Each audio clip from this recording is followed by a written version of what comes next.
തൂഫാൻ 2024 വിദേശയാത്ര എക്സോട്ടിക് ശ്രീലങ്കയിലേക്ക് 3 ദിവസം അടിച്ചു പൊളിക്കാൻ പോരണമെങ്കിൽ ഈ വീഡിയോ ഫുള്ളായിട്ട് കണ്ടോളി. ഈ വീഡിയോയിൽ കാണുന്ന കാര്യങ്ങൾ കറക്റ്റായിട്ട് നിങ്ങൾ മെയിൻറ്റെയിൻ ചെയ്യുകയാണെങ്കിൽ നിങ്ങൾക്ക് ശ്രീലങ്കയിലേക്ക് ഞങ്ങളെ കൂടെ പോരാം. അപ്പൊ എന്താ ചെയ്യേണ്ടത്, ആർക്കൊക്കെയാണ് ഈ ഒരു ഓഫർ ഉള്ളതെന്ന് അറിയാം നിങ്ങൾ? ഞാൻ പറയാം, വിശദമായിട്ട് പറയാം, നിങ്ങൾ ശരിക്കും ശ്രദ്ധിക്കണം. ഓഫർ ഉള്ളത് ഇന്ന് ജോയിൻ ചെയ്ത ആൾക്കാണെങ്കിലും, അതായത് എന്ന് ജോയിൻ ചെയ്താണെങ്കിലും, ന്യൂ ജോയിൻ ആണെങ്കിൽ പോലും അയാൾക്ക് ഇതിൽ പങ്കെടുക്കാം. നിങ്ങൾ 7% ആവാം, 10% ആവാം, സൂപ്പർവൈസർ ആവാം, സീനിയർ സൂപ്പർവൈസർ ആവാം, ഡയറക്ടർ ആവാം, ഏത് പ്ലാറ്റിനം വരെ കേട്ടോ, പ്ലാറ്റിനം ഡയറക്ടർ വരെ, new joinee to platinum director വരെ ഉള്ള ആളുകൾക്ക് ഈ ഒരു കണ്ടസ്റ്റിൽ പങ്കെടുക്കാം. നമുക്ക് തൂഫാനിൽ 4 കണ്ടസ്റ്റാണ് കമ്പനി മുന്നോട്ട് വെച്ചിട്ടുള്ളത്. അതിൽ 2ാമത്തെ കണ്ടസ്റ്റാണ് നമ്മുടെ ഈ പറയുന്ന വിദേശയാത്ര, ശ്രീലങ്കയിലേക്കുള്ള യാത്ര. മനസ്സിലാക്കുക, ഇതിന്റെ ഒരു ക്വാളിഫിക്കേഷൻ പീരിയഡ് എന്ന് പറഞ്ഞാൽ ഏപ്രിൽ മുതൽ ഒക്ടോബർ വരെയാണ്. April, May, June, July, August, September, October. ഈ 7 മാസത്തിൽ നിങ്ങൾ ക്വാളിഫൈ ചെയ്യേണ്ട ചില പോയിന്റ്സുകളുണ്ട്. ആ പോയിന്റ്സുകൾ ഞാൻ ആദ്യം പറയാം.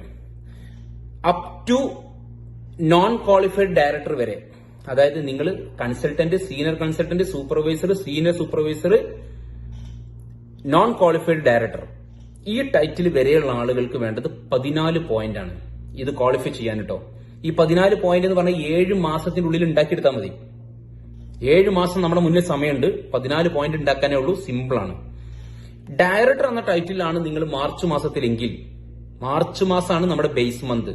മാർച്ച് മാസത്തെ ബേസ് ചെയ്തിട്ടാണ് നമ്മുടെ ഈ ക്വാളിഫിക്കേഷൻ ഒക്കെ നോക്കുന്നത്. ശ്രദ്ധിക്കുക, മാർച്ച് മാസത്തിൽ നിങ്ങളുടെ ടൈറ്റില് ഡയറക്ടർ ആണെങ്കിൽ നിങ്ങൾക്ക് 13 പോയിന്റ് മതി.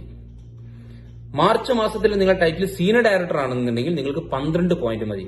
മാർച്ച് മാസത്തിൽ നിങ്ങളുടെ ടൈറ്റിൽ എക്സിക്യൂട്ടീവ് ഡയറക്ടർ ക്വാളിഫൈഡ് ആണെന്നുണ്ടെങ്കിൽ നിങ്ങൾക്ക് വേണ്ടത് 11 പോയിന്റ് ആണ്.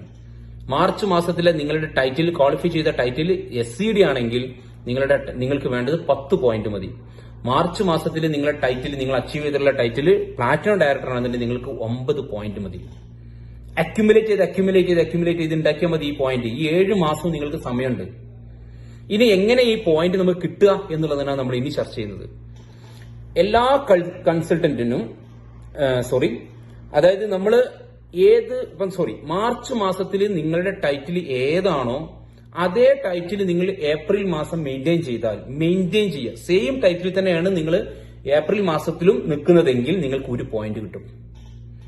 ആ ടൈറ്റിലിൽ നിന്ന് അടുത്തൊരു ടൈറ്റിൽ നിങ്ങൾ അച്ചീവ് ചെയ്താൽ നിങ്ങൾക്ക് 2 പോയിന്റ് കിട്ടും. ആ ടൈറ്റിലിൽ നിന്ന് 2 ടൈറ്റിൽ എക്സ്ട്രാ നിങ്ങൾ അച്ചീവ് ചെയ്താൽ നിങ്ങൾക്ക് 3 പോയിന്റ് കിട്ടും. ഈ പോയിന്റുകൾ കൂട്ടി ഞാൻ നേരത്തെ പറഞ്ഞിട്ടുള്ള പോയിന്റിലേക്ക് എത്തിയാൽ മതി.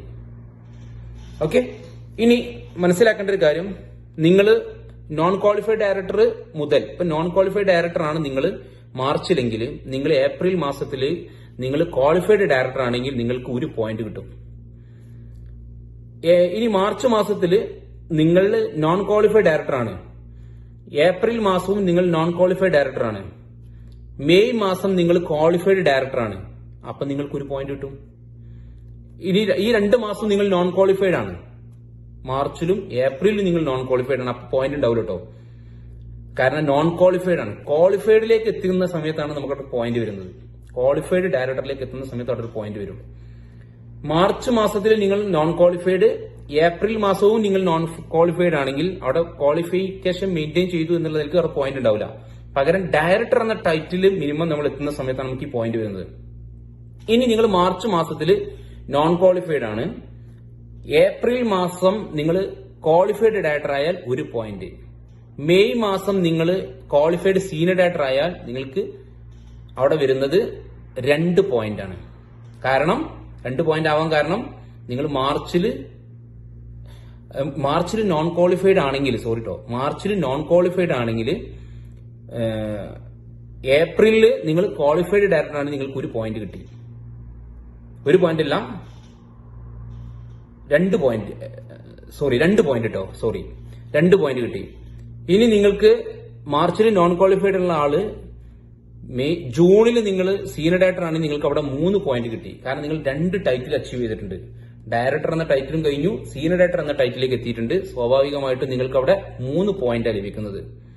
അപ്പൊ ആ 3 പോയിന്റും നേരത്തെ കിട്ടിയ 2 പോയിന്റ് ഒക്കെ നിങ്ങൾക്ക് ഇവിടെ ആഡ് ചെയ്യപ്പെടും. ഇത് ആഡ് ചെയ്ത് നിങ്ങളുടെ മാർച്ച് മാസത്തിലെ ടൈറ്റിൽ ഞാൻ നേരത്തെ പറഞ്ഞ പോയിന്റ് എത്രയാണോ ആ പോയിന്റിലേക്ക് നിങ്ങൾ എത്തിയാൽ മതി ടോട്ടൽ. ഇതിന്റെ ഉദാഹരണ സഹിതം നമുക്ക് പറയുന്നുണ്ട്, അതും കൂടി നിങ്ങൾ കേൾക്കുന്ന സമയത്ത് ഇത് ക്ലിയർ ആവും. ഇനി ഇതൊക്കെ വീഡിയോ ഒക്കെ കണ്ടതിന് ശേഷം നിങ്ങൾക്ക് ഏതെങ്കിലും സംശയങ്ങളൊക്കെ ഇനിയും ബാക്കിയുണ്ടെങ്കിൽ നിങ്ങളുടെ ഗ്രോയിങ് അപ്പിലെ ലീഡേഴ്സിനോട് ചോദിച്ചിട്ട് ക്ലിയർ ചെയ്യാം. ഓക്കെ, അപ്പൊ ഈ ഒരു ടൈറ്റിൽ നമ്മളിങ്ങനെ മെയിൻറ്റെയിൻ ചെയ്യുക. നമ്മൾ ഉള്ള ടൈറ്റിലിന്റെ മാർച്ച് മാസത്തെ സെയിം ടൈറ്റിൽ നിങ്ങൾ മെയിൻറ്റെയിൻ ചെയ്താൽ പോലും നിങ്ങൾക്ക് ഒരു പോയിന്റ് കിട്ടും. അതിൽ നിന്ന് ജസ്റ്റ് ഒരു ടൈറ്റിൽ നിങ്ങൾക്ക് ജമ്പ് ചെയ്യാൻ സാധിച്ചു കഴിഞ്ഞാൽ നിങ്ങൾക്ക് 2 പോയിന്റ് കിട്ടും. ഇനി ഒരു കൺഫ്യൂഷൻ ഉണ്ടാവേണ്ട ഒരു എക്സാമ്പിൾ കൂടി ഞാൻ പറയാം. മാർച്ച് മാസത്തിൽ നിങ്ങൾ ഡയറക്ടർ ആണെന്ന് വിചാരിക്കുക. ഡയറക്ടർ ക്വാളിഫൈഡ് ആണ്. ഏപ്രിൽ മാസം നിങ്ങൾ സീനിയർ ഡയറക്ടർ ക്വാളിഫൈ ആയാൽ നിങ്ങൾ ഒരു ടൈറ്റിൽ ജമ്പ് ചെയ്തല്ലോ, സ്വാഭാവികമായിട്ട് നിങ്ങൾക്ക് 2 പോയിന്റ് കിട്ടും. മെയ് മാസവും നിങ്ങൾ സീനിയർ ഡയറക്ടർ തന്നെയാണ്. മെയ് മാസവും നിങ്ങൾ സീനിയർ ഡയറക്ടർ ക്വാളിഫൈ ചെയ്തു, അപ്പോഴും നിങ്ങൾക്ക് 2 പോയിന്റ് കിട്ടും. കാരണം ഈ സീനിയർ ഡയറക്ടർ എന്ന ടൈറ്റില് നിങ്ങൾ ജമ്പ് ചെയ്തത് മാർച്ച് മാസത്തെ ടൈറ്റിൽ ആയിട്ടുള്ള ഡയറക്ടറിൽ നിന്ന് ഒരു ടൈറ്റിൽ എക്സ്ട്രാ നിങ്ങൾ ജമ്പ് ചെയ്തിട്ടുണ്ട്. മാർച്ച് മാസത്തെ ടൈറ്റിൽ എന്തായിരുന്നു അത് വെച്ചിട്ടാണ് നിങ്ങളുടെ ഏപ്രിൽ മാസത്തെ ടൈറ്റിലും മെയ് മാസത്തെ ടൈറ്റിലും ജൂണും ജൂലൈയും ഓഗസ്റ്റും സെപ്റ്റംബറും ഒക്ടോബർ ഒക്കെ നോക്കുക. ആ നോക്കുന്ന സമയത്ത് എത്ര ടൈറ്റിലാണോ നമ്മൾ ജമ്പ് ചെയ്തിട്ടുള്ളത് അതിനെ ബേസ് ചെയ്തിട്ടാണ് നമുക്ക് പോയിന്റ് കിട്ടുന്നത്. ക്ലിയർ ആയിട്ടുണ്ടാവും വിചാരിക്കുന്നു. കൺഫ്യൂഷൻസ് ഉണ്ടെങ്കിൽ തീർക്കുക. ഇനി ഇതിന്റെ ഒരു ഉദാഹരണം കൂടി പറയാം. എക്സാമ്പിളുകൾ കൊടുത്തിട്ടുണ്ട്, അതും കൂടി കാണിക്കാം. അവിടെ കൂടി വ്യക്തമാവും. ഓക്കെ.